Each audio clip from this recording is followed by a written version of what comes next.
ठीक है, तो अब हम लोग next topic states of matter में पढ़ेंगे, Dalton law of partial reaction. Valid only for non reactive gases, जो गैस रिएक्ट नहीं कर रही है, जस्ट सॉल्यूबल है या उनका सॉल्यूशन बन रहा है, उनके लिए ही है ये।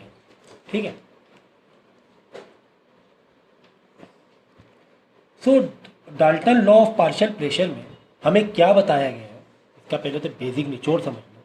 सिंपल सी चीज़ ये बताई गई है कि अगर दो गैस नॉन रिएक्टिव है, अगर दो गैस नॉन रिएक्टिव है, आपने कंटेनर में गैस डाला, ठीक है, कुछ समझो कि O2 है, ठीक है ना, या दो लिक्विड डाला आपने, ठीक है, रेड पेन लाओ,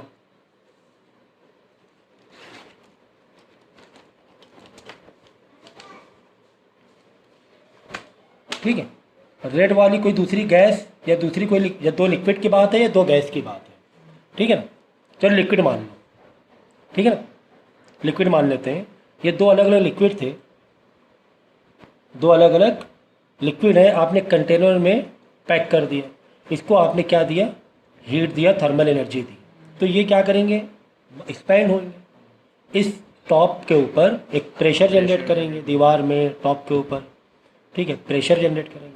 तो यहाँ पे यही बताया गया कि पार्शियल प्रेशर, क्या वर्ड यूज़ किया, पार्शियल प्रेशर, कि भाई जिसका जितने मॉलिक्यूल्स होंगे, जैसे गैस ए के जो मोल्स हैं वो ज़्यादा है या मॉलिक्यूल ज़्यादा है, तो इसका जो प्रेशर होगा, पार्शियल प्रेशर होगा, वो भी ज़्यादा होगा। मतलब प्रेशर बनाने में इसका जो कंट्रीब्यूशन है वो भी ज़्यादा होगा। भाई गैस ए के मॉलिक्यूल ज़्यादा है, गैस बी के मॉलिक्यूल्स कम है, तो गैस ए ओवरऑल जो प्रेशर आ रहा है, ओवरऑल जो कंटेनर प्रेशर पड़ रहा है, तो गैस ए का प्रेशर ज़्यादा रहने वाला है। क्यों? क्योंकि इसके मॉलिक्यूल ज़्यादा है, सिंपल सी बात है। तो यही बताया गया पार्शियल प्रेशर के बारे में कि पी टोटल जो प्रेशर आएगा उस कंटेनर में, टोटल जो प्रेशर आएगा उस कंटेनर में, वो partial pressure of a, partial pressure of b, partial pressure, समझे तीन गैस है, तो ए बी सी तीनों का मिला के क्या बना, टोटल प्रेशर। किसका ज़्यादा रहेगा कंट्रीब्यूशन, भाई जिसका मॉलिक्यूल ज़्यादा उसका पार्शियल प्रेशर भी ज़्यादा। तो जब ए बी सी करोगे तो पार्शियल प्रेशर रीड करोगे, partial pressure of A gas, partial, क्योंकि भी पार्ट हो गया ना, तीन पार्ट मिलके एक टोटल बन गया, ठीक है ना। अब हमें मालूम होना चाहिए कि पार्शियल प्रेशर का अगर प्रेशर का जो फॉर्मूला होता है पीवी आइडियल गैस के लिए, ठीक है, ए ये सिंबल है, ए इज नॉट, पकड़ लो भाई पेज, यार बिल्कुल बुद्ध बने बैठे रहे तो स्टेचू, बिल्कुल मतलब कुछ है यही नहीं है, ठीक है ना। भाई फॉर्मूला हमारा क्या है, p v is equal to n are t, ideal gas के लिए फॉर्मूला है, वी नीचे आ जाएगा, n R T by we, तो एन मतलब नंबर ऑफ मोल्स, तो किसके नंबर ऑफ मोल्स, ए की बात हो रही है, ए दे दो सिंबल, ठीक है ना। मतलब प्रेशर, जो ए का प्रेशर है वो ये जनरेट होगा कंटेनर में, बी का प्रेशर होगा वो ये जनरेट होगा, n B R T by v, b भाई बी सिंबल है, इसको नीचे लिखा करो थोड़ा सा, कि बी वाले गैस के मॉलिक्यूल्स या नंबर ऑफ मोल्स। इसी तरह सी के लिए N R T by V, N R T by V. खराब नोट्स बनाया है, बहुत ज़्यादा खराब नोट्स बने हैं। ये देखा करो सब स्क्रिप्ट क्या है और वेरिएबल क्या है। अब वेरिएबल अगर ये है, ठीक है, और ये भी वेरिएबल है, तो वी को फिर तुम ऐसे ही लिखोगे, फिर नीचे ऐसे करके नहीं लिख दो, गलत हो जाएगा। ये दो वेरिएबल है ना, अगर कुछ सिंबल में है, अब ए वेरिएबल नहीं है, यहाँ पे ए बता रहा है कि प्रेशर ऑफ ए गैस है, तो ए को तुम ऐसे लिखो ना, ठीक है ना, तो p n R T by v, ठीक है ना। तो जिसका ये ज़्यादा है, नंबर ऑफ मोल जिसका ज़्यादा रहेगा, देखो एन का पी से क्या रिलेशन है, डायरेक्ट है, जिसका नंबर ऑफ मोल ज़्यादा उसका प्रेशर ज़्यादा, जिसका नंबर ऑफ मोल ज़्यादा उसका प्रेशर ज़्यादा, जिसका नंबर ऑफ मोल ज़्यादा उसका प्रेशर ज़्यादा। अब तीनों को हमने क्या किया, P A plus P B plus P c कर दिया, एक तरफ ऐड कर दिया, तीनों मिलकर क्या बन गया, टोटल प्रेशर बन गया। तो जब वन साइड ऐड किया तो अदर साइड भी ऐड करेंगे, जिसमें से r T by we, R T by p, r T, भाई कंटेनर सेम है, वॉल्यूम को कंटेन, भाई आइडियल गैस में जो वॉल्यूम लेंगे वो कंटेनर के वॉल्यूम बराबर लेंगे ना, तो वॉल्यूम तीनों में सेम, आर तो यार कांस्टेंट है, और टी सेम टेम्परेचर के लिए देख रहे हैं हम लोग, ठीक है ना। कंटेनर तो वही है ना, वॉल्यूम तो वही है, 3 कंटेनर अलग अलग नहीं है। एक कंटेनर में 3 गैस है, एक कंटेनर में 3 गैस है। कंटेनर एक मतलब वॉल्यूम सेम है, तो वॉल्यूम सर सेम क्यों रखा, कोई गैस कम कोई गैस ज़्यादा। तो भाई ये तो हम पहले ही कह चुके, आइडियल गैस में कंटेनर के वॉल्यूम को गैस का वॉल्यूम समझा जाएगा। अब माना कि कोई गैस कम है कोई गैस ज़्यादा है, तो नहीं, अब आपको वॉल्यूम एक ही लेना पड़ेगा, क्योंकि चारों तो फैल जाते हैं आइडियल गैस में। इसीलिए वी सब में सेम रखा है। और देखा जाए तो गैस किसी कम किसी के ज़्यादा है, क्योंकि नंबर ऑफ मोल किसी कम किसी के ज़्यादा है, लेकिन वी कंटेनर का ही रखा है। समझे, एक गैस इतनी सी है, एक गैस इतनी है, समझो ए है बहुत कम, बी बहुत ज़्यादा है, अगर मॉलिक्यूल्स की बात करें, सी बीच में, लेकिन वॉल्यूम सबका सेम कि बी का वॉल्यूम 20 कंटेनर बराबर है, ए का वॉल्यूम 20 कंटेनर बराबर है, सी का वॉल्यूम भी, ठीक है। तो ये बात थी। तो हमने टोटल प्रेशर तीनों को प्लस किया, P A plus P B plus P C, तो ये पी टी हो गया, वन साइड पी टी। इनको प्लस किया जिसमें R T by we, R T by P A plus P B plus P C is equal to N A R T by V plus N B R T by V plus N C R T by we. तो R T by we तो भाई common ही हो रहा है ना, क्योंकि temperature वही है, आर तो कांस्टेंट है ही है, वॉल्यूम भी कंटेनर का वॉल्यूम भी है। तो आर टी बाई वी भी हमने कॉमन निकाल लिया बाहर, बचा इन्हें एन बी एन सी, ठीक है। बाद में हमने क्या किया, इस इक्वेशन को और इस इक्वेशन से डिवाइड कर दिया एक दूसरे को, ठीक है। डिवाइड कर देंगे 1 बाई 1 सबके, मतलब पी ए का भी, पी बी का भी, पी सी का भी, एक दूसरे को डिवाइड करेंगे, ठीक है ना। तो पी ए के लिए r T by v cut जाएगा। देखो पी ए यहाँ रखा, पी टी यहाँ रखा, पी ए के ऊपर पी ए का फॉर्मूला लिखा n A R T by v upon p t के नीचे पी टी का फॉर्मूला लिखा n a plus N b plus N C R T by we. तो आर टी बाई कट गया, तो P और पी टी का ratio क्या आ गया, N A number of moles of gas है upon total number of moles. अब यही रेशो मिला ना कि टोटल प्रेशर में अरे भाई हमें मार्क्स कैसे मिलते हैं, आउट ऑफ 100 हमें 80 मार्क्स मिले, आउट ऑफ 100 हमें 80, वही ना कि टोटल प्रेशर में ए का क्या रोल है। तो टोटल प्रेशर मतलब टोटल प्रेशर के नंबर ऑफ मोल्स अपॉन, मतलब ऊपर जाएंगे तो आउट ऑफ देख रहे, तो out of total number of moles of gas में ए का कितना मोल्स है, तो वही ए का प्रेशर बताएगा। इसी तरह एन बी के लिए यही काम कर देंगे, ऊपर लिखेंगे, यहाँ पे जब डिवाइड कर रहे हैं तो ऊपर पी बी लिखेंगे, नीचे पी टी, पी बी वाला एन बी लिखेंगे आर टी बाई वी, नीचे पी टी का पूरा लिखेंगे, कट जाएगा आर टी बाई वी, तो ये आ जाएगा, इसी बी का आ जाएगा, इसी तरह सी का रेशियो आ जाएगा, ठीक है। अच्छा ये जाना पहचाना लग रहा है क्या, ये जाना पहचाना लग रहा है क्या, ये वाला जाना पहचाना लग रहा है क्या, कुछ देखा देखा लग रहा है, ये वाला, इसको हम लोग बोलते हैं मोल फ्रैक्शन।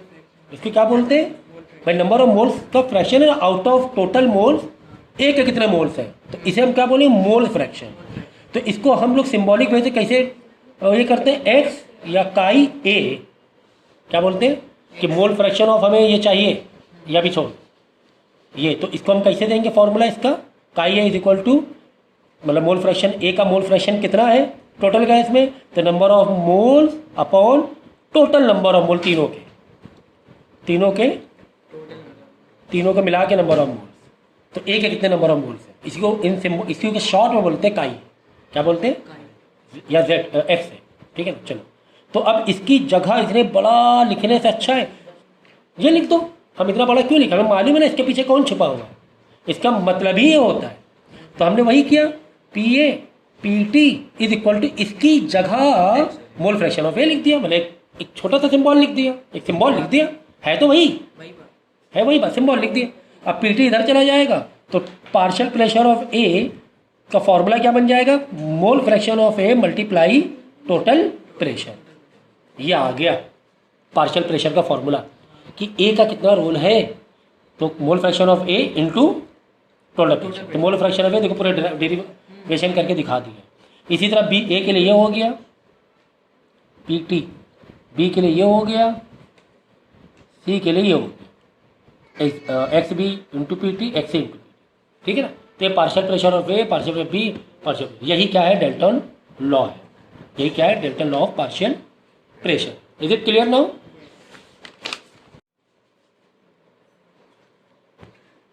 दो गैस है हमारे पास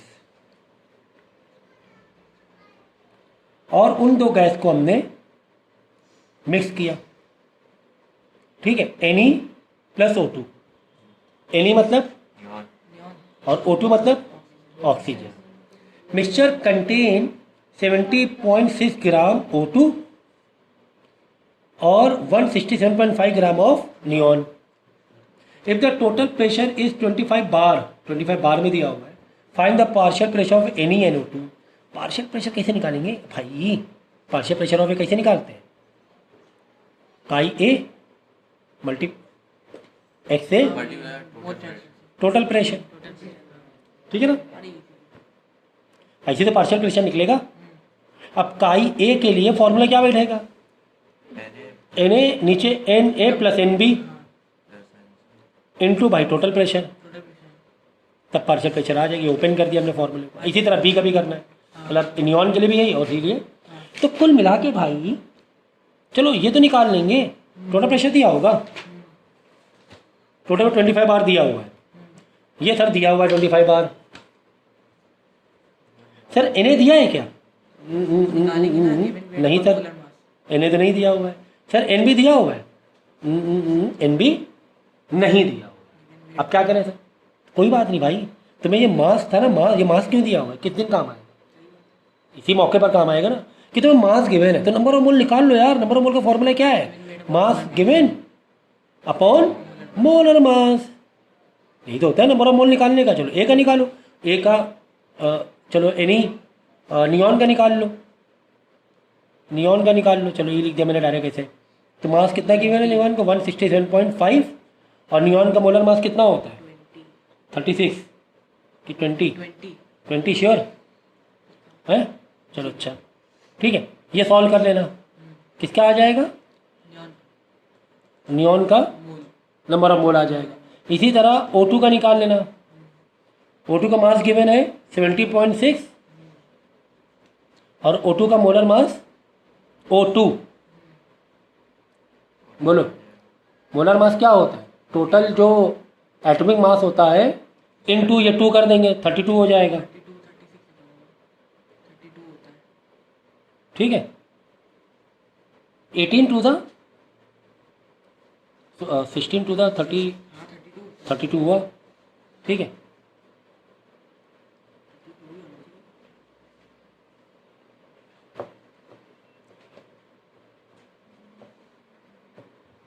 तो इसको कर लो तुम 32।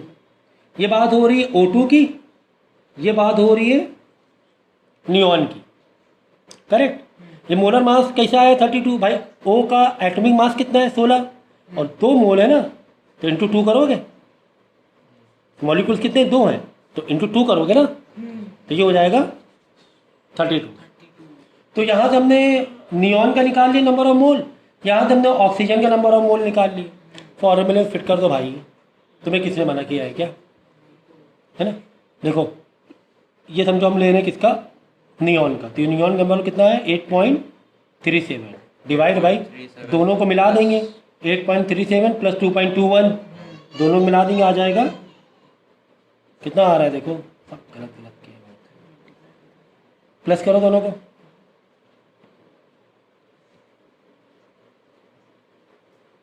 $10.58, ठीक है। इनटू टोटल प्रेशर कितना है? 25 बार, तो आंसर बार में आएगा, समझ गए। ऊपर किसका लिखा? नंबर ऑफ मोल्स नियॉन के, नीचे टोटल नंबर ऑफ मोल लिखना है नियॉन के भी प्लस ऑक्सीजन के इंटू 25। तीसरा पार्शियल प्रेशर किसका आ जाएगा? नियॉन का आ जाएगा, यहाँ पे नियॉन दे दो। इसी तरह पार्शियल प्रेशर O2 का निकाल लेंगे, ठीक इसी तरीके से, समझ गए।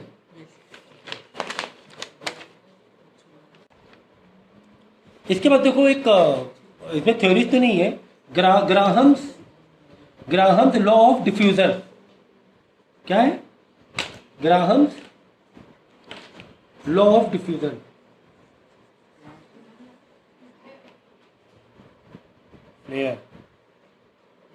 ठीक है, ये क्या कह रहे हैं ग्राहम साहब? ये कह रहे हैं कि जो गैस होती है अगर दूसरे गैस के एटमॉस्फेयर में जाएगी तो डिफ्यूज करेगी, फैलेगी तेजी से। फैलेगी तेजी से क्या करेगी? फैलेगी। जैसे परफ्यूम है, परफ्यूम को तुमने स्प्रे किया, वो फौरन क्या करेगी? जो परफ्यूम के अंदर का जो गैस का जो माहौल था, एटमॉस्फेयर था, वो जब बाहर निकलेगी एटमॉस्फेयर में क्या होगी? डिफ्यूज होगी, तेजी से फैलने लगेगी। तेजी से क्या होगी? तो ऐसे एक इफ्यूजन है, एक डिफ्यूजन है। डिफ्यूजन में क्या होता है कि जैसे ये दो गैस थी, इस तरीके से हमने ओपन कर दिया, एक बड़ा होल ओपन कर दिया। ये गैस ए है, ये गैस बी है। अगर बड़ा सा हमने होल दे दिया कि जाओ भाई फैल जाओ, तो इस फिनोमेना बोलते हैं डिफ्यूजन। अगर यही टायर वाला है, टायर से हवा देखो लीक हुई छोटे से होल से, इसको बोलते हैं डिफ्यूजन। इसे क्या बोलते हैं?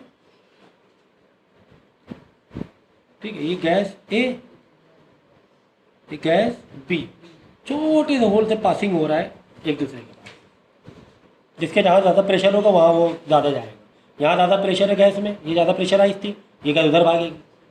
जैसे परफ्यूम बाहर क्यों निकल रहा है? परफ्यूम है, बाहर क्यों निकल रहा है? क्योंकि अंदर का जो प्रेशर है बहुत ज़्यादा था, इसीलिए देखिए एक फोर्स है बाहर। फोर्स कौन लगाता है? हम तो खाली बटन दबाते हैं, कोई मशीन थोड़ी ना कि ऐसे फोर्स करके ऐसे फोर्स करो, खाली बटन लगाते हैं। स्प्रिंग जो होती है वो होल को खाली ओपन करती है। तो वो तेज़ी से क्यों, प्रेशर से क्यों आता है बाहर? क्योंकि अंदर का प्रेशर ज़्यादा था, बाहर एटमॉस्फेयर प्रेशर कम था, तो इसे तेज़ी से स्पीड पकड़ लेगी। जैसे बलून पहले पूरा फुल भरो, फिर ऐसे छोड़ो तो कैसे प्रेशर से बाहर आएगा हवा? क्यों बाहर आ रही है हवा बाहर? एक प्रेशर से। नॉर्मल तरीके से क्यों नहीं आ रही? क्योंकि बलून के अंदर प्रेशर ज़्यादा है, एटमॉस्फेयर प्रेशर कम है। तो प्रेशर ज़्यादा, प्रेशर कम, प्रेशर की तरफ फ्लो करती है गैस। ये क्लियर है? तो अब इसमें यही पता है कि रेट ऑफ जो डिफ्यूजन होगा, जो तेजी से फैलना और किस तेजी से फैल रही है, उसे बोलेंगे रेट, आर फॉर रेट। ठीक है ना? तो कांस्टेंट अगर टेम्परेचर है, टेम्परेचर दोनों इसका सेम था, ए करने बी, अगर टेम्परेचर कांस्टेंट है तो pressure rate of diffusion is inversely proportion to square root of density. ये एक रिलेशन मिला है कि डेंसिटी अगर उस गैस की, जो गैस डिफ्यूज हो रही है, बाहर जा रही है, अगर डेंसिटी कम है तो रेट उसका ज़्यादा होगा, लेकिन स्क्वायर रूट इनवर्स। ठीक है ना? मतलब है इनवर्स ही। अगर डेंसिटी बहुत गाड़ी का गैस है, बहुत ज़्यादा डेंसिटी है, तो अगर डेंसिटी ज़्यादा हुई तो यार रेट उतना तेज़ी से नहीं फैलेगी, क्योंकि डेंसिटी बहुत ज़्यादा है उसकी। डेंसिटी ज़्यादा वाली गैस है ना, तेज़ी से अगर तो देखो हमने स्टेज में नहीं कोई शो होते हैं, अक्सर कोई कंपटीशन या स्टेज शो होते हैं, वहाँ पे देखो आपने एक वाइट गैस देखी होगी, वो बिल्कुल पैरों के पास धुआं जो लगता है ना, धुआं लगता है। जबकि गैस है, गैस तो फौरन ऊपर उड़ जाना चाहिए। वो गैस की डेंसिटी बहुत ज़्यादा होती है, इसीलिए वो नीचे रहती है, उतनी तेज़ी से डिफ्यूज़ नहीं होती, इसलिए पैरों पर धुआं लगता है हम लोगों को। जबकि धुआं होता है ऊपर जाना चाहिए, क्योंकि एटमॉस्फेयर ऑलरेडी इतना डेंसर होता है कि बाकी जितनी भी गैस ज़्यादातर वो ऊपर चली जाती है, तो एटमॉस्फेयर का खुद ही एक अपना एक डेंसर मीडियम है। लेकिन ये जो गैस होती है, इसका नाम मुझे अभी याद नहीं आ रहा है, ये नॉर्मल जो ऑक्सीजन और जो भी हमारा एटमॉस्फेयर बना हुआ है उससे ज़्यादा गैस डेंसर होती है, इसीलिए वो नीचे पैरों पास रहती है। देखो तुमने देखा ही नहीं, समझो जो कह रहे स्टेज शो जो होते हैं, है ना? तो कुल मिला के बात वही है कि डेंसिटी ज़्यादा हो तो रेट कम डिफ्यूज़ होगी, धीरे धीरे डिफ्यूज़ होगी। ठीक है, यानी कि अगर दो गैस के बीच में डिफ्यूज़न का वो देखें तो R1/R2 इज इक्वल टू, अब R1 और D1 में इन्वर्स है, तो R1 ऊपर तो D1 नीचे लिखना है, R2 नीचे तो D2 ऊपर लिखना है। मतलब ये दो गैस के बारे में हो गए कि दो गैस के बीच में रेट निकालना है डिफ्यूज़न का। R1 R2, R1 दे दिया पहली गैस का, दे दिया D1 दे दिया, D2 R2 नहीं दिया हुआ, सबको इधर भेजो, R2 को इधर भेजो, सॉल्व करना। एक और रिलेशन में मिलता है रेट का मास से कि जो रेट ऑफ डिफ्यूज़न है वो इन्वर्सली स्क्वायर रूट प्रोपोर्शन में रहेगा, या inversely proportion to square root होगा किससे, मास 1 से। कि जितना ज़्यादा मास होगा, अगर गैस भारी हुई तो रेट यार कम हो जाएगा। गैस भारी होगी तो तुम खुद ही सोचो ना, अगर कोई भारी गैस है तेजी से फैल पाएगी क्या, नहीं फैल पाएगी। तो यहाँ पर R1 R2 का under root D2 by root 2 D1, क्योंकि R1 D1 इन्वर्स दिखाना है ना, इन्वर्स, तो इसी से R1 के देखो M1 से इन्वर्स दिखा है, under root M1 under root M2।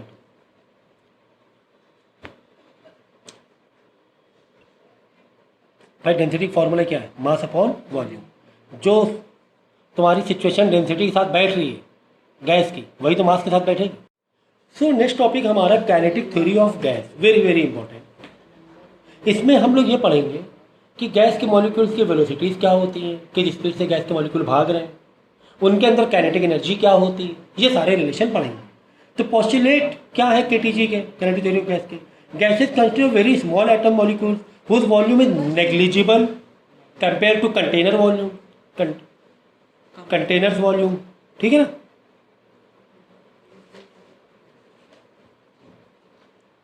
Container के वॉल्यूम में अगर हम कंपेयर करें, जैसे कंटेनर है, अगर तुम्हें गैस ऐसे फैली हुई थी पहले, अगर तुम इसको कॉम्प्रेस करने जाओगे ना तो इतनी सी रह जाएगी गैस,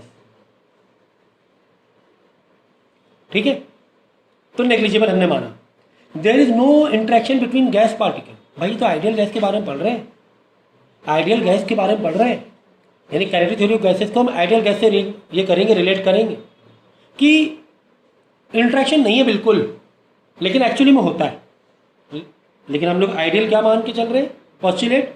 अगर काइनेटिक थ्योरी ऑफ गैस निकालनी है हमें इक्वेशन कि मान के चलना है कि वॉल्यूम नेग्लिजिबल है और उनके बीच में कोई अट्रैक्शन नहीं है। Gases molecule are under random motion कर रहे हैं, ये तो सही बात है, चाहे वो रियल हो चाहे वो, यार बहुत इरिटेटिंग हो तुम लोग, सच बता रहे, बहुत irritating. Due to random motion gas molecule particle combine collide with wall of container and hence exert pressure. भाई ये भाग रहे हैं तो कंटेनर में क्या दे रहे हैं, आपस में कोलाइड करते हैं, लड़ के वापस कंटेनर में आके टकराते हैं, फिर आते हैं, फिर आपस में मॉलिक्यूल टकराएंगे, फिर इस तरह कंटेनर में एक प्रेशर देते हैं।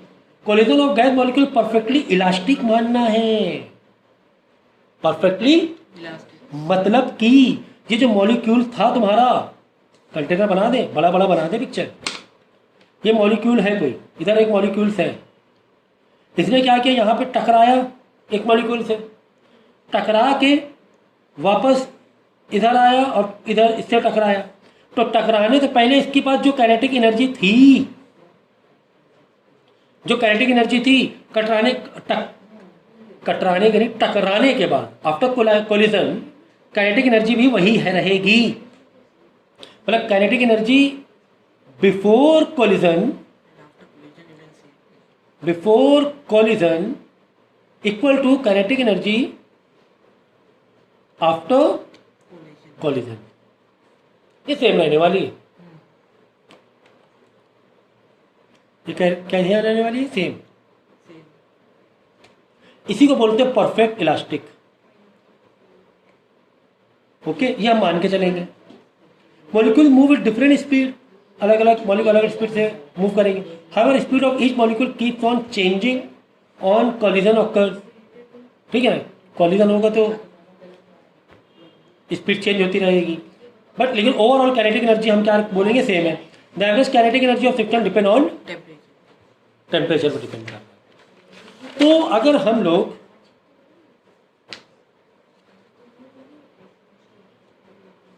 काइनेटिक गैस इक्वेशन की बात करें तो फॉर्मूला क्या है हमारा,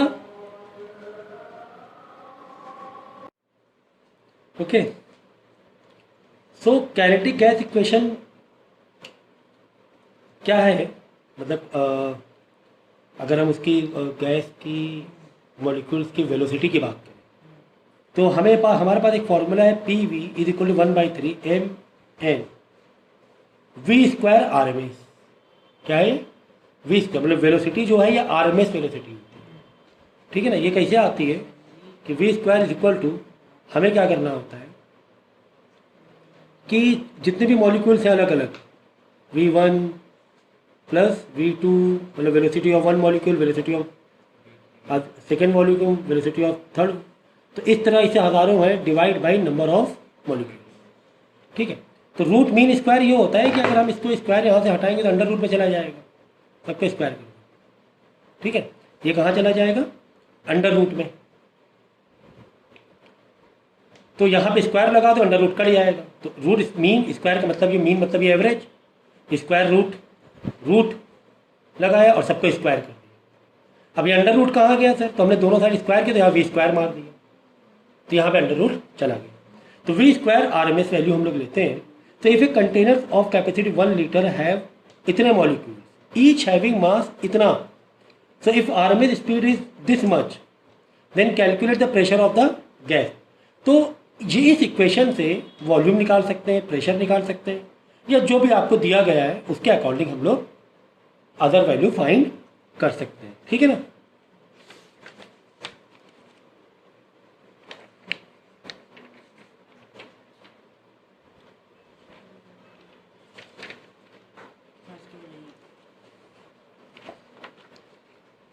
तो ये आपको फॉर्मूले का डेरिवेशन नहीं है, ये आपको डायरेक्ट ये लर्न करना है फॉर्मूला। तो हमने क्या किया, प्रेशर निकालना है तो वी को नीचे रख देंगे, वॉल्यूम कितना है 1 लीटर,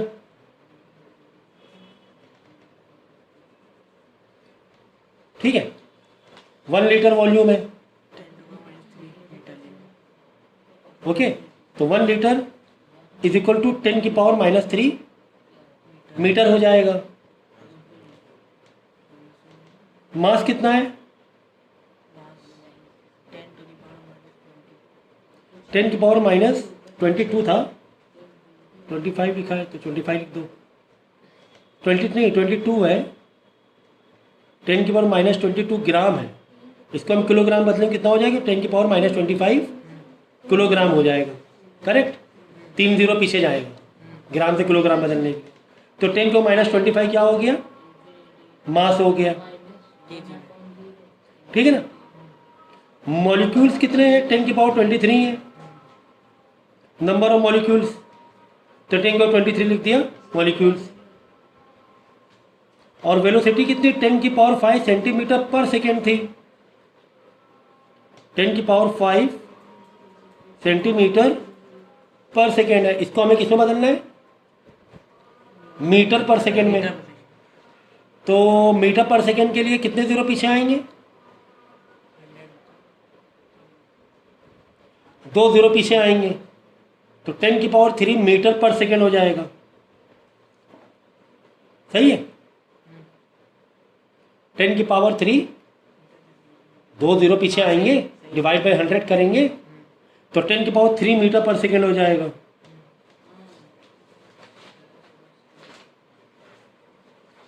तो 10⁻³ लेकिन किसका स्क्वायर है ना, v का स्क्वायर है ना, तो 3 2 6 हो जाएगा। फिर ये आगे कैलकुलेट कर देना पावर, तो ये आंसर आपका आ जाएगा। आगे बात समझ में, हमने क्या किया, सबको एसआई यूनिट में कन्वर्ट कर लिया, सेंटीमीटर को सेंटीमीटर पर सेकेंड मीटर पर सेकेंड बनाया, तो 10⁵ सेंटीमीटर पर सेकेंड हो जाएगा 10⁻³ मीटर पर सेकेंड, कि 2 जीरो पीछे जाएंगे, डिवाइड बाई 100 करेंगे। 10⁻22 ग्राम था, तो 3 पीछे जाएंगे तो 10⁻25 किलोग्राम हो जाएगा। माइनस में पीछे जाना मतलब माइनस की वैल्यू बढ़ेगी ना, बैक पीछे जा रहे हैं ना, तो -22 से -25 हो जाएगा। पीछे जाने का -19 ना कर देना, बढ़ जाएगी वैल्यू, तो माइनस में है ना, ठीक है ना। तो कन्वर्ट करके हमने आंसर निकाल लिया। तो ये जो आपका इक्वेशन इसे बोलते हैं काइनेटिक गैस इक्वेशन, ठीक है। फिर देखो नेक्स्ट है average kinetic energy. Average kinetic energy के लिए आपको डेरिवेशन करना पड़ेगा काइनेटिक गैस इक्वेशन से। हमने ये फॉर्मूला मारा 1/3 mn v² RMS, ठीक है। फिर यहाँ पे हमने क्या किया, ऊपर नीचे 2 से मल्टीप्लाई कर दिया। इसमें क्या किया, ऊपर नीचे 2 से मल्टीप्लाई कर दिया किसी वजह से। क्या वजह देख रहे हैं, ठीक है ना। तो 2 से मल्टीप्लाई किया तो ये तो हो गया 2 × 1 2/3, और ये 2 अलग निकाल लो और इतना पार्ट अलग कर लो, ये वाला 2 और ये mn_v² r में अलग कर लो, ठीक है। ये अलग कर लिया हमने। क्या ये जाना पहचाना सा नहीं लग रहा है?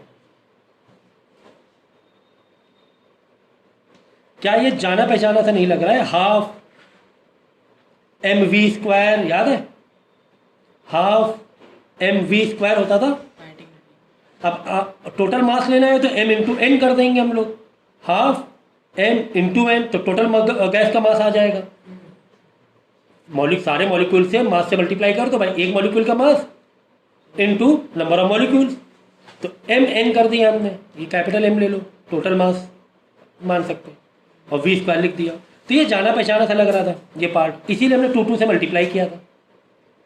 2 से मल्टीप्लाई किया, 2 × 1 2/3 अलग लिखा, बचा क्या 1/2 mn_v² यानी हाफ mn_v², जो काइनेटिक एनर्जी जैसा लग रहा था हमें, तो ये काइनेटिक एनर्जी नाम दे दिया। तो PV = हाफ 2/3 काइनेटिक, यानी काइनेटिक एनर्जी निकालना है तो PV 3/2 आ जाएगा। काइनेटिक एनर्जी ऑफ गैस निकालना है तो क्या आ जाए, P × V 3/2 आ जाएगा काइनेटिक एनर्जी। करेक्ट है? करेक्ट है सर। PV की जगह क्या PV की वैल्यू नहीं डाल सकते?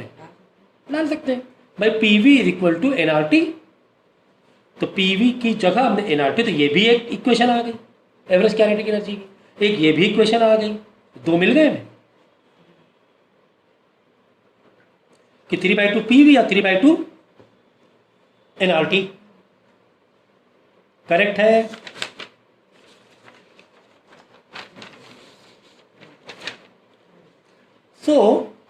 अगर हम एवरेज काइनेटिक एनर्जी ऑफ 1 मोल की बात करें तो यार n को हटा दो, जो PV = nRT किया था हमने भाई, काइनेटिक एनर्जी का फॉर्मूला क्या था हमारा, 3/2 P × V, ये फॉर्मूला था काइनेटिक एनर्जी का, 3/2 PV। PV की जगह हमने क्या डाला, nRT डाला था।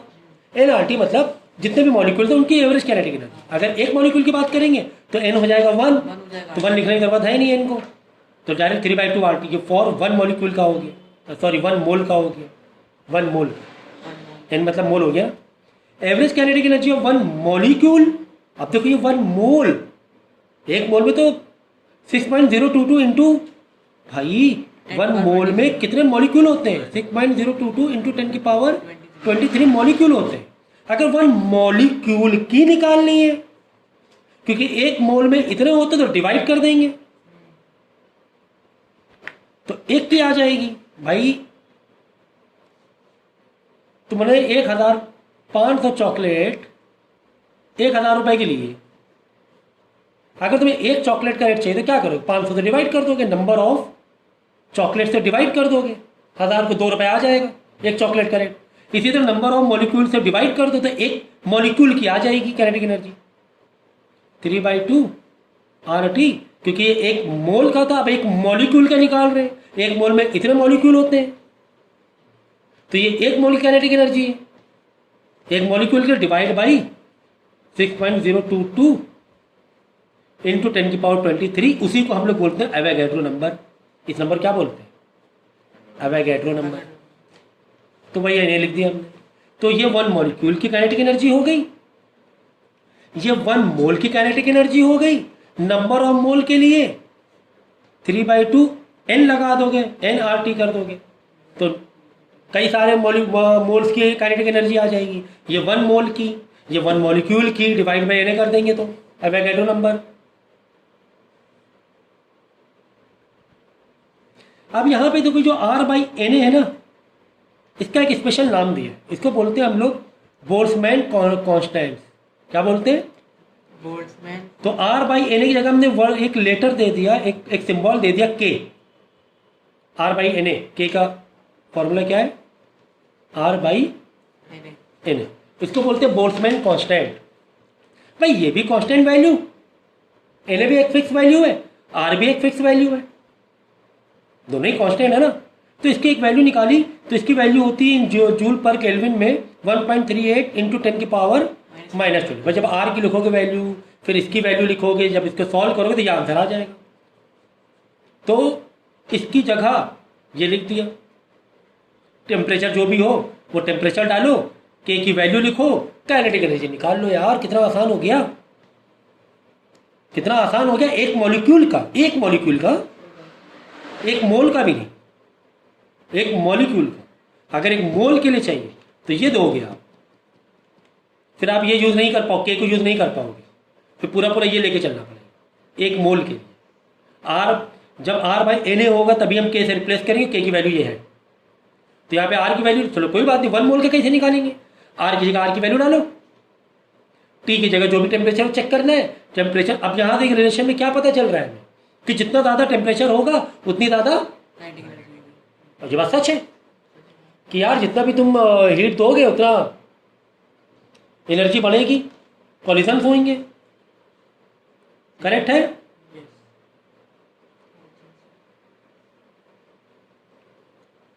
और 1 मोल के लिए तो डायरेक्ट के की वैल्यू तो हमें पता ही क्या है, बट डायरेक्ट टी डालना है, टेम्परेचर डालो, 1 मोल की काइनेटिक एनर्जी आ जाएगी, एक मॉलिक्यूल की, सॉरी मॉलिक्यूल, 1 मोल के लिए तुम्हें आर और टी, मतलब आर भी खैर कांस्टेंट वैल्यू है, यहाँ पर तुम्हें टी डालना है वैल्यू, टी की वैल्यू डाली, 1 मोल की आ गई। नंबर ऑफ मोल की निकालना तो इंटू एन कर दो, इंटू एन कर दो, जितने नंबर 10 है, 50 है, 1000 है, लाख है, वो उतने सारे मोल्स की आ जाएगी काइनेटिक एनर्जी। तो दिस स्टेप और जो सीक्वेंस है very important to understand the kinetic energy theory. अब देखो मॉलिक्यूलर स्पीड बताया गया, VRMS कैसे निकाल सकते हैं हम लोग, VRMS निकाल सकते हैं √3RT/m से। भाई मास कितना ज़्यादा रहेगा तो वेलोसिटी कम हो जाएगी, मॉलिक्यूल का मास ज़्यादा, स्पीड कम नहीं हो जाएगी, भारी कोई चीज़ रहेगी स्पीड कम नहीं हो जाएगी। तुम बहुत मोटे हो तो दौड़ पाओगे, नहीं दौड़ पाओगे। तो मास जितना ज़्यादा, तो ये समझ में आ रहा है, टेम्परेचर जितना ज़्यादा वेलोसिटी भी उतनी ज़्यादा, तो काफ़ी अच्छा रिलेशन हमें समझ में आ रहा है। फिर RT की जगह हमें पता है किसकी बात हो रही है, 1 मॉलिक्यूल की बात हो रही है, ठीक है, मॉलिक्यूलर स्पीड। तो तुम्हें यहाँ पे एन डालने की ज़रूरत है क्या, नहीं, एन क्यों डालोगे तुम, एक मॉलिक्यूलर स्पीड की बात हो रही है, 1 मॉलिक्यूल स्पीड की बात हो रही है। ये जो मास डालेंगे एक मॉलिक्यूल का मास डालेंगे, एन क्यों डालोगे आप, एन तो नंबर ऑफ मोल होगी, हम तो एक मॉलिक्यूल की बात कर रहे हैं। Is equal to 3 PV/m। भाई nRT की जगह n यहाँ छुपा हुआ है, समझो एक तरीके से 1 के रूप में, तो इसके PV डाल दिया, PV/m। PV जगह हम KT डाल सकते हैं, PV जगह KT भी डाल सकते हैं, है ना। यहाँ पे देखो काइनेटिक एनर्जी ये आई थी 3/2 डॉट PV 3/2 KT, तो KT के PV डाल सकते हैं, डाल सकते हैं, ये भी तो है वैल्यू।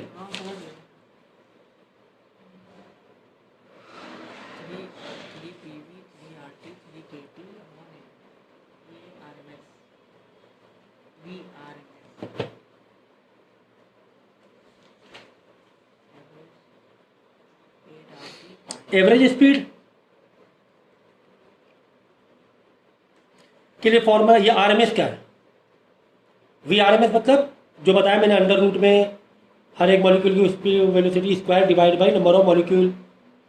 अगर एवरेज की बात करें तो V एवरेज देखो अलग होता है, VRMS अलग होता है। ये एवरेज वैल्यू है भाई, एक मॉलिक्यूल की वैल्यू थी 10 मीटर पर सेकेंड और दूसरे वाले मॉलिक्यूल की थी 300 मीटर पर सेकेंड, तो एवरेज में क्या आ जाएगा,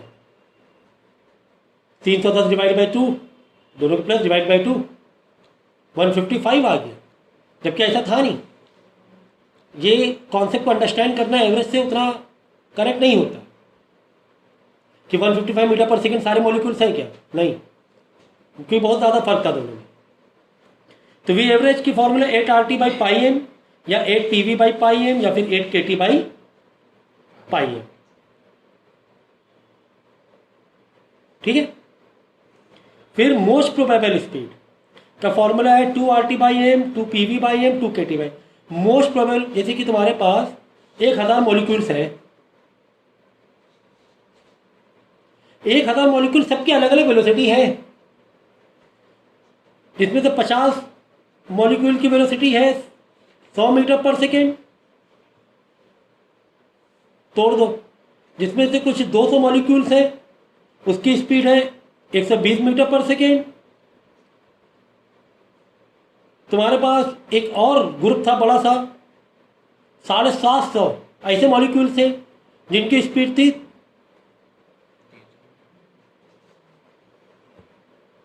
150 मीटर पर सेकेंड, राइट, एग्जाम्पल के तौर पर।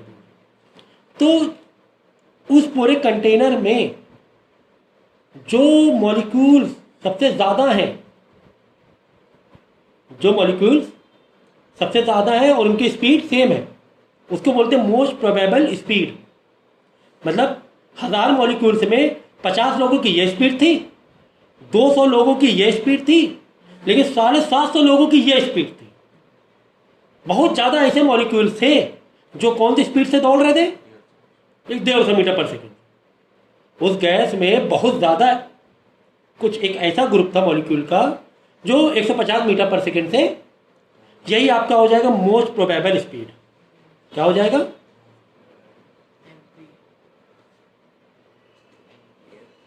समझ में आई कि नहीं आई बात? नहीं समझ में? मैं इसका ग्राफ बनाओगे तो ऐसे बनेगा ना, ये है।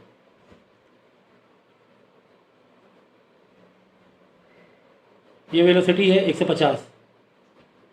तो बहुत ज़्यादा देखो मॉलिक्यूल्स ऐसे, ये मॉलिक्यूल्स हैं, तो बहुत ज़्यादा ऐसे मॉलिक्यूल्स हैं इतने जो एक स्पीड से, बाकी की थोड़े से कम है स्पीड है, थोड़े से और ज़्यादा है, तो थोड़े से बहुत ही ज़्यादा है। ठीक है ना, थोड़ी से बहुत ही ज़्यादा स्पीड है। तो बहुत ज़्यादा ऐसा एक ग्रुप है जो सेम स्पीड से चल रहा है, उसी को बोलेंगे मोस्ट प्रोबेबल स्पीड। तो ये चीज़ याद रखना हमेशा, VRMS हमेशा सबसे ज़्यादा होता है, फिर V एवरेज होता है, फिर VMP होता है। VMP सबसे कम होता है। अगर वेलोसिटीज निकालोगे अलग अलग कि VRMS कितना है, V एवरेज कितना है, VMP कितना है, VRMS सबसे ज़्यादा निकलेगा, उससे कम निकलेगा V एवरेज, उससे कम निकलेगा MP। तो ये रेशियो होता है VRMS √3 8 बाई पाई √2। बहुत सारी चीज़ें कट पिट हो जाएंगी ना, ऐसे रिड्यूस करोगे कॉन्स्टेंट कट हो जाएंगे, तो ये निकलेगा √3 8 बाई पाई √2, जितना सबसे ज़्यादा वैल्यू इसकी होगी। हाँ, √3 की वैल्यू सबसे ज़्यादा होगी, 8 बाई पाई करोगे वैल्यू कम होगी, √2 तो कम है। तो नेक्स्ट टॉपिक है हमारा मॉलिक्यूलर स्पीड। ठीक है ना। तो इसमें हम लोग के पास कुछ फॉर्मूले गिवन है जिसके डेरिवेशन हमें नहीं आ रही है, तो इसीलिए डेरिवेशन फिलहाल हम लोग नहीं करेंगे।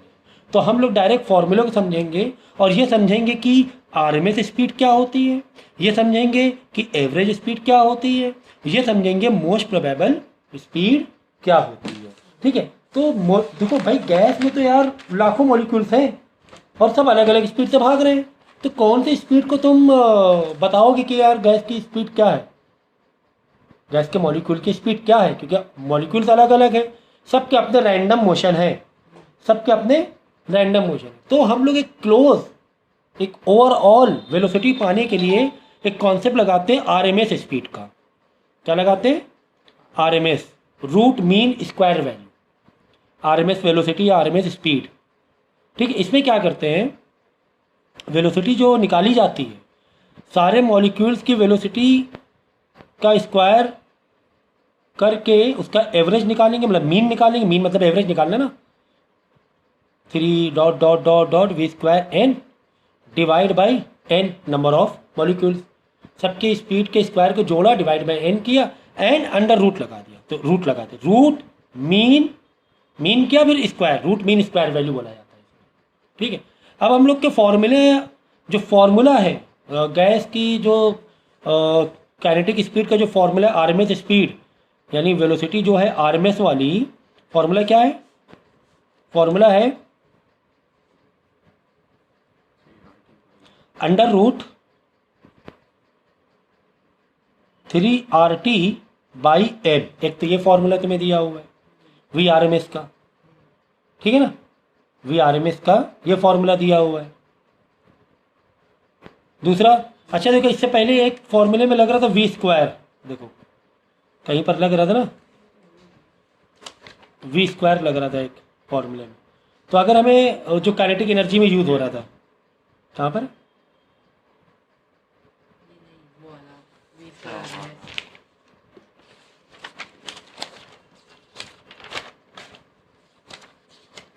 जो काइनेटिक एनर्जी में यूज हो रहा था हाफ mv² है ना, फिर 1/3 mnv², तो v²। अब v² चाहिए, तो v² चाहिए तो हम तो आर में ऐसे निकाल रहे हैं क्योंकि अंडर रूट है, तो दोनों साइड क्या मार देंगे? स्क्वायर मार देंगे, तो यहाँ v² आ जाएगा, इधर से अंडर रूट चला जाएगा, ठीक है ना। तो इस तरीके से, तो कुल मिला के तुम्हें यहाँ पे अभी फिलहाल तो डेरिवेशन तो है नहीं, तो फिलहाल तो हम लोग फॉर्मूला समझेंगे कि वी आर एम एस अगर हमें निकालना है तो कैसे निकालेंगे। हम क्या करेंगे, अंडर रूट में 3RT/m, m is what? Molar mass, ठीक है ना। m क्या है? मोलर मास, क्योंकि हमें मॉलिक्यूलर स्पीड निकालना है, तो जिसका मोलर मास जितना ज़्यादा रहेगा उसकी वेलोसिटी उतनी कम रहेगी, इन्वर्स रिलेशन है। अब जैसे हीलियम है, हीलियम का मोलर मास बहुत कम है, सबसे कम है हीलियम का, तो हीलियम की वेलोसिटी जो रहेगी आरएमएस स्पीड सबसे ज़्यादा होगी, ठीक है ना। इसी तरह आरटी के बजाय हम अगर हमें प्रेशर और वॉल्यूम से निकालना है तो 3PV/m कर सकते हैं, या फिर अंडर रूट 3KT/m भी कर सकते हैं। के क्या है तुम्हारा? बोल्ट्जमैन कांस्टेंट, ठीक है, सही है। इसी तरह अगर हमें एवरेज स्पीड निकाल, देखो आरएमएस अलग है, एवरेज अलग है, आरएमएस एवरेज से फास्ट होती है। एवरेज निकालनी है तो अंडर रूट 8RT/m, या फिर अंडर रूट 8PV/m, या फिर अंडर रूट 8KT/m। तो ये मॉलिक्यूलर स्पीड निकल जाए गैस की। या अगर मोस्ट प्रोबेबल स्पीड निकालना है, मोस्ट प्रोबेबल स्पीड का मतलब मैं बता रहा हूँ, पहले फॉर्मूला देखो कि VMP is equal to 2RT/m under root 2PV/m under root 2KT/m। देखो एवरेज स्पीड तो एक ओवरऑल, एवरेज का मतलब जानते हो ना क्या होता है? जैसे कि दो, एक में मार्क्स मिले 20, एक सब्जेक्ट मार्क्स मिले में तुम्हें 70, भाई एवरेज क्या आया है? 20 + 70 divide by number of subject 2 divide कर दिया, 45 एवरेज में आ गया, 45 एवरेज में आ गया कि इस सब्जेक्ट में 45 मिला इन एवरेज, जबकि एक में 20 एक में 70 मिला था, वो एवरेज। मोस्ट प्रोबेबल स्पीड ये होती है कि भाई हमें मालूम है कि हज़ारों लाखों मॉलिक्यूल्स हैं, ठीक है ना। तो जैसे कि टोटल समझो 1000 मॉलिक्यूल्स हैं, 1000 मॉलिक्यूल्स में 50 मॉलिक्यूल्स की अपनी एक वेलोसिटी है, जैसे कि 50 मॉलिक्यूल बहुत फास्ट है, 300 मीटर पर सेकेंड है इनकी स्पीड, एक समझाने के लिए बता रहे हैं। और 200 मॉलिक्यूल्स हैं, उनकी स्पीड है 200 मीटर पर सेकेंड, और उसकी स्पीड मान लो चलो 150 मीटर पर सेकेंड। तो 50 और 200 250 जो होगा, बचे कितने? 750 मॉलिक्यूल। ये जो 750 है ना, ये सब एक स्पीड से चल रहे थे, मतलब बहुत ज़्यादा जो मॉलिक्यूल्स हैं जो एक स्पीड से चल रहे हैं, समझो 100 मीटर पर सेकेंड से चल रहे हैं। सबसे ज़्यादा जो 100 मीटर पर सेकेंड जो स्पीड है, ये सबसे ज़्यादा मॉलिक्यूल्स उस स्पीड से चल रहे हैं। जैसे गाड़ी का आप रोड देखो दूर से, कोई गाड़ी बहुत तेज़ निकल रही है, कोई गाड़ी बिल्कुल स्लो है, कुछ गाड़ियाँ होंगी जो एक जैसी स्पीड में चल रही होंगी, उन्हीं को बोलेंगे मोस्ट प्रोबेबल स्पीड। तो यहाँ पे मोस्ट प्रोबेबल स्पीड, सबसे ज़्यादा मॉलिक्यूल की स्पीड किसके पास है? 750 लोगों के पास है, 750 लोगों के पास है। सबसे ज़्यादा जो मॉलिक्यूल्स हैं जो एक स्पीड में चल रहे हैं, सबसे ज़्यादा मॉलिक्यूल्स, अब वो स्पीड कम ज़्यादा वो छोड़ दो, सबसे ज़्यादा मॉलिक्यूल्स कितने हैं? 750। उनको स्पीड कितनी है? 100 मीटर पर सेकेंड, मतलब 100 मीटर पर सेकेंड को मोस्ट प्रोबेबल स्पीड माना जाएगा कि बहुत ज़्यादा लोग इस स्पीड को से चलना पसंद कर रहे हैं, बहुत ज़्यादा लोग इस स्पीड से चलना पसंद कर रहे हैं। तो इसे बोलेंगे हम लोग most probable speed. Is it clear? सही है ना। तो इसका फॉर्मूला ये हो गया। अब कंपेयर करेंगे तो वी आर एम एस सबसे ज़्यादा होता है। अगर इस पर कैलकुलेट करोगे कि तुम्हें आर दिया, टी दिया, एम दिया हुआ है, वी आर एम एस निकालो, वी एवरेज स्पीड निकालो, मोस्ट प्रोबेबल स्पीड निकालो, तो सबसे ज़्यादा वी आर एम एस आएगा। ठीक है, तो उससे कम वी एवरेज आएगी, सबसे कम मोस्ट प्रोबेबल स्पीड, सबसे स्लो रहेगी। ठीक है ना। अगर उनका रेशियो देखेंगे, कटपिट करोगे, आर टी एम गया, बचा यहाँ 8 पाई, इधर बचा √3, इधर 8 पाई, तो अगर ये देखोगे √3 8/पाई अंडर √2, ये इनका रेशियो आ जाएगा। ये इनका क्या आ जाएगा? रेशियो आ जाएगा। बात समझ में आ गई? नेक्स्ट,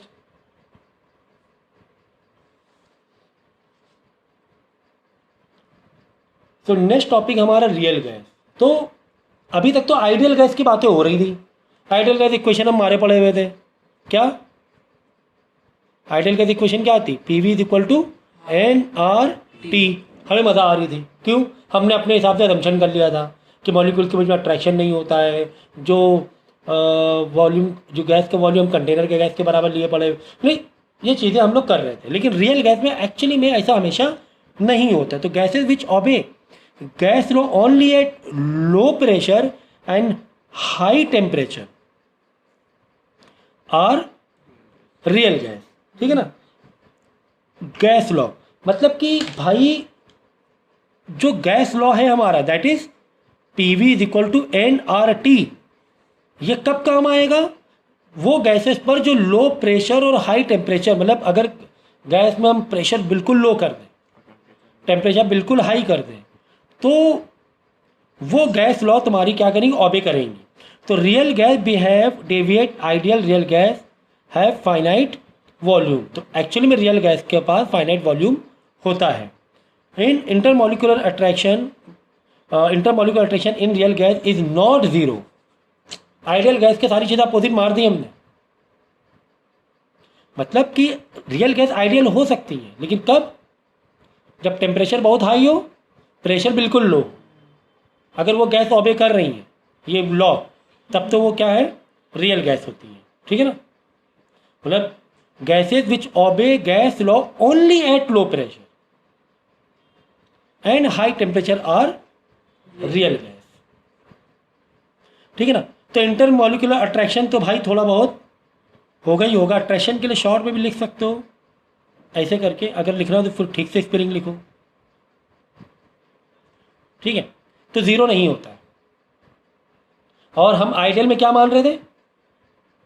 ज़ीरो है। आइडियल में क्या मांगे कि दो मॉलिक्यूल्स के बीच में अट्रैक्शन क्या है? ज़ीरो है आइडियल में। लेकिन इसमें ज़ीरो नहीं है, इसके पास फाइनाइट वॉल्यूम है कि है वॉल्यूम। आप कॉम्प्रेस करो, वॉल्यूम आ जाएगा रियल गैस।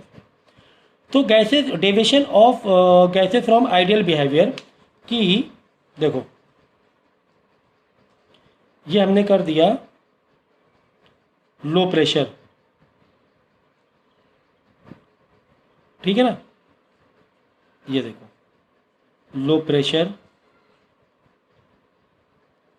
लो प्रेशर पे ही आकर और हाई टेम्परेचर पे तुम्हारी जो आइडियल गैस है वो रियल गैस बन रही है। देखो ये तुम्हारा है, रेड वाला है तुम्हारा आइडियल गैस, रेड वाला क्या है?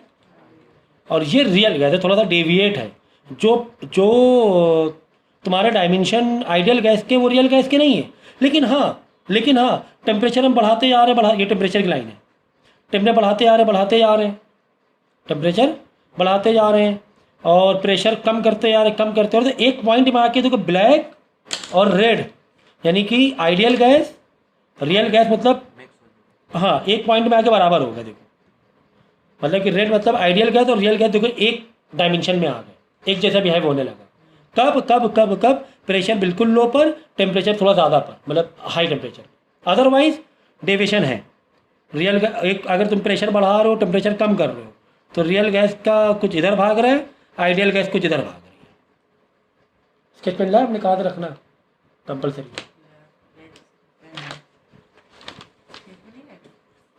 सबको रखना कंपल्सरी होता है। अब यहाँ पे देखो एक कॉम्प्रेसिबिलिटी फैक्टर दिया हुआ है इसमें आइडियल बिहेवियर का। देखो H2 और हीलियम, ये तुम्हारा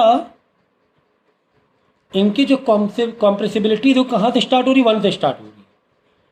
ठीक है, हम क्या कर रहे हैं, प्रेशर बढ़ाते जा रहे हैं, प्रेशर बढ़ा रहे हैं तो कॉम्प्रेसिबिलिटी फैक्टर तुम्हारा क्या हो रहा है, देखो बढ़ता जा रहा है, बढ़ता जा रहा है इनका। लेकिन N2CH4 CO2 और आइडियल गैस का देखो कॉम्प्रेसिबिलिटी फैक्टर 1 ही है। क्या है, 1 है, क्योंकि ये आइडियल गैस है। आइडियल गैस को हम ये मानेंगे ना कि कितना चाहो उतना कॉम्प्रेस कर दो, एक पॉइंट में आके वो कांस्टेंट उसका कॉम्प्रेस, उसका कॉम्प्रेस क्या है, कांस्टेंट है। लेकिन प्रेशर देने पर आइडियल गैस कॉम्प्रेशन हो ही नहीं रहा, कुछ प्रेशर बढ़ाने पर कॉम्प्रेस फैक्टर बढ़ना चाहिए और ज़्यादा कॉम्प्रेस होना चाहिए, लेकिन आइडियल गैस हो रहा है क्या, नहीं, नहीं हो रहा है।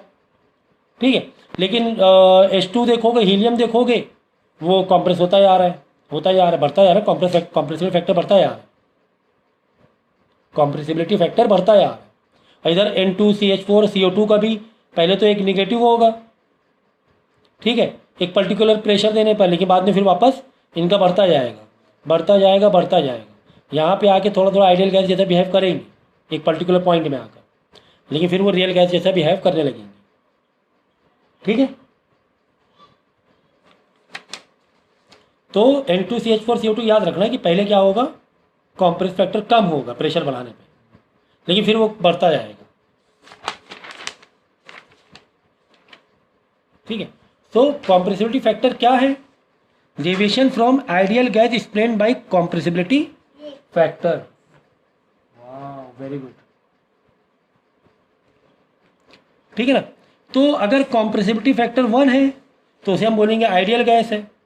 अगर 1 के बराबर नहीं है, कम है या ज़्यादा है, 1 के बराबर नहीं है, तो उसे हम रियल गैस बोलेंगे। अगर Z 1 से कम या 1 से बराबर है, तो कुल मिला के अगर 1 से ज़्यादा है हम बोलेंगे पॉजिटिव डेविएशन हो रहा है। 1 से ज़्यादा होना मतलब पॉजिटिव डेविएशन है कॉम्प्रेसिबिलिटी फैक्टर में, और 1 से कम है मतलब नेगेटिव डेविएशन है। तो यहाँ पर हुआ तुम्हारा पॉजिटिव डेविएशन, ये 1 से ज़्यादा में,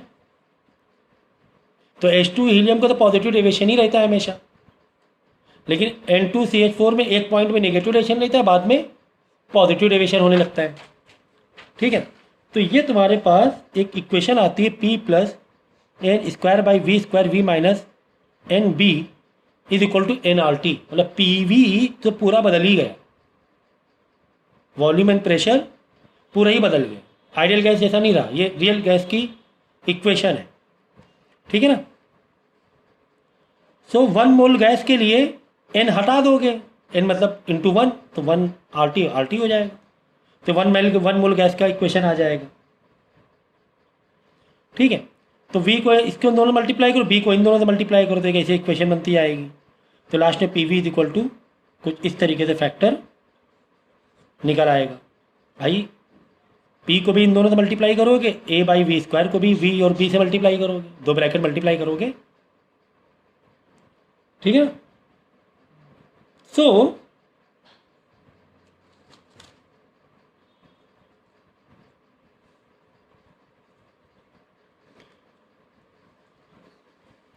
यहाँ पर देखो अगर प्रेशर लो है तो हमें क्या मिलता है, नेगेटिव डेविएशन। भाई P V by R T ये तुम्हारा क्या, कॉम्प्रेसिबिलिटी फैक्टर। ठीक है ना, मतलब आइडियल गैस के लिए जब पूरा इधर ले आओगे, एन अगर 1 मोल का है तो P V equal R T था, आर टी इधर आ जाओ ले आओगे तो क्या बचेगा, P V by R T बचेगा। इसको क्या बोलेंगे हम लोग, जेड बोलेंगे। तो इसका आंसर 1 से कम ही आएगा आंसर इसका। ठीक है, 1 से कम आएगा तो ये निगेटिव में आ जाएगा, इसे हम बोलेंगे नेगेटिव डेविएशन। अगर ये हाई प्रेशर की बात है, प्रेशर हमने हाई रखा हुआ है, ठीक है, हाई प्रेशर में ये बात देखो, लो प्रेशर में ये टर्म 0 हो जाता है, बिल्कुल लो प्रेशर है, P0 P इंटू बी पूरा मल्टीप्लाई करो, पूरा टर्म ही 0 हो जाएगा, यही 2 बचेगा, सिर्फ यही 2 बचेगा। तो ये 2 बचेगा, 1 में से इस वैल्यू को माइनस करोगे तो -1 से कम ही आंसर आने वाला है। ठीक है, इसी तरह हाई प्रेशर में, एट हाई प्रेशर में तुम्हारा ये वाला टर्म 0 हो जाएगा। हाई प्रेशर में, हाई प्रेशर का मतलब क्या होता है, देखो यहाँ पर हाई प्रेशर में है हम लोग, इस तरह हाई प्रेशर दे रहे हैं। ठीक है, प्रेशर बढ़ाते ही आ रहे हैं हम लोग, तो प्रेशर बढ़ाते ही आएंगे, ये वाला टर्म तुम्हारा ज़ीरो हो जाएगा, ज़ीरो के लगभग बराबर हो जाएगा। ठीक है,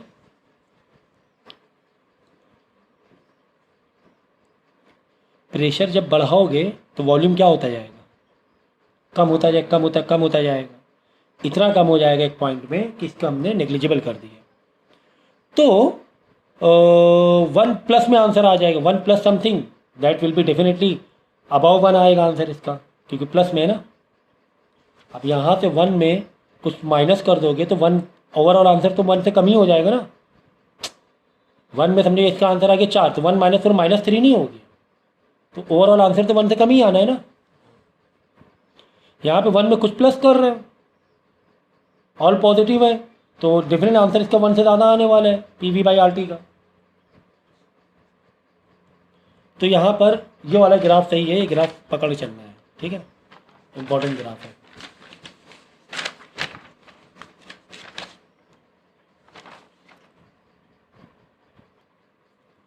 अब बॉयल्स टेम्परेचर क्या है, temperature at which real gas obeys ideal gas law over specific pressure. किसी पर्टिकुलर प्रेशर पर अगर हम एक ऐसा टेम्परेचर रख दें, भाई हमने आपसे क्या कहा था कि आइडियल गैस कब रियल जैसा बिहेव कर, या रियल गैस कब आइडियल जैसा बिहेव करेंगी।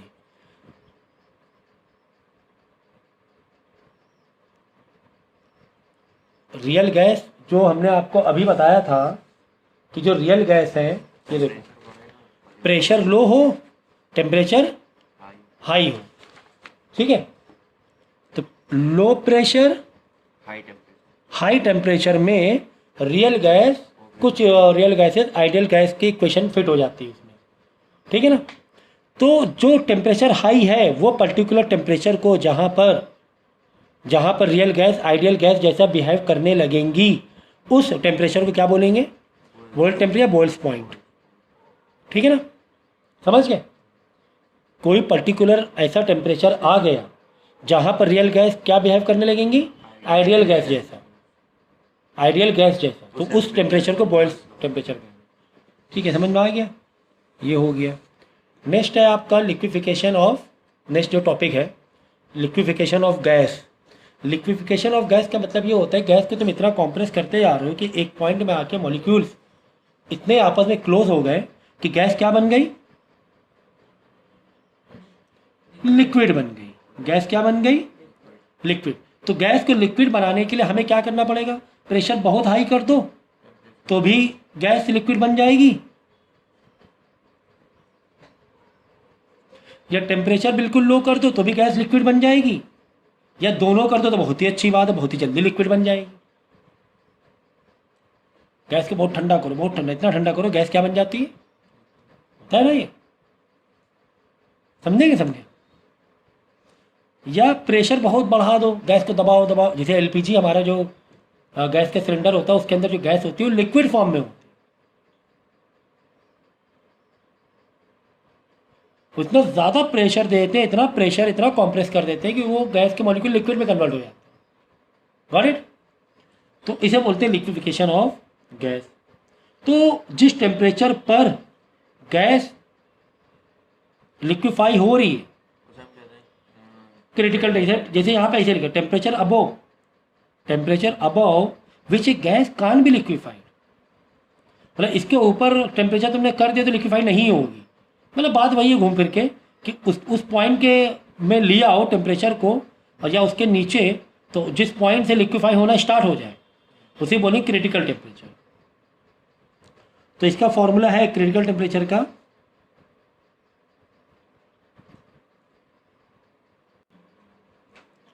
ठीक है। ये तुम्हारा क्रिटिकल टेम्परेचर का फॉर्मूला है 8827 आर आपको पता है गैस कांस्टेंट है, ए एंड बी ये वंडर वॉल इक्वेशन के गैस के कांस्टेंट है, ए और बी स्पेसिफिक गैस के कांस्टेंट है, वो आपको दिया होगा एग्जाम में, ठीक है। ए भी दिया होगा, बी भी दिया होगा, ओके। और अगर हम क्रिटिकल प्रेशर की बात करें किसकी, कि एक ऐसा प्रेशर या इसके ऊपर गैस लिक्विफाई नहीं हो सकती, उस पॉइंट में ही गैस लिक्विफाई होगी, that is A upon 27B²। तो इस प्रेशर पर A और B गैस का तुम्हें वो कांस्टेंट वैल्यू दी होगी, जो जैसी गैस होगी उसकी वो वैल्यू दी होगी, वो पर्टिकुलर गैस, अलग अलग गैस की अलग अलग A एंड B वैल्यूज़ रहती हैं, अलग अलग गैस। ठीक है, तो ये हो जाएगा क्रिटिकल प्रेशर। ठीक है,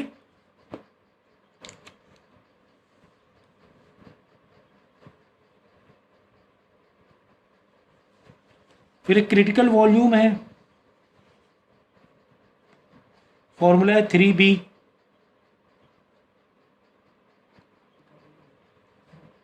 ठीक है, तो ये है क्रिटिकल वॉल्यूम का फॉर्मूला। क्रिटिकल वॉल्यूम मतलब क्रिटिकल टेम्परेचर और क्रिटिकल प्रेशर पर जहाँ पे गैस लिक्विफाई हुई है उस वक्त जो वॉल्यूम हो गया है गैस का, भाई आप प्रेशर दोगे वॉल्यूम कम नहीं होगा।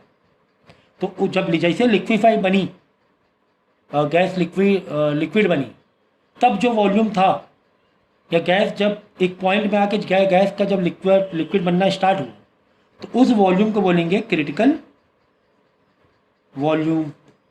ठीक है ना,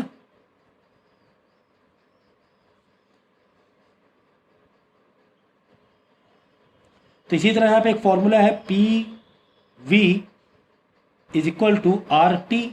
तो यहाँ पे critical pressure, critical volume, critical temperature. हाँ वही बना ना, 3/8 लिख दो तो ये रिलेशन आएगा, ये एक फॉर्मूला आ जाएगा क्रिटिकल प्रेशर का, क्रिटिकल वॉल्यूम का, क्रिटिकल टेम्परेचर। ठीक है, क्रिटिकल प्रेशर मतलब, क्रिटिकल टेम्परेचर मतलब जिस टेम्परेचर पर गैस लिक्विफाइड हो रही है उस वक्त क्या प्रेशर था, क्या वॉल्यूम था, वो क्रिटिकल हो जाएगा उस गैस का, क्रिटिकल प्रेशर, क्रिटिकल वॉल्यूम। ठीक है, या हम ऐसे कह सकते हैं कि जो प्रेशर पे गैस लिक्विफाई हो रही है उसको बोलेंगे क्रिटिकल प्रेशर। ठीक है, नेक्स्ट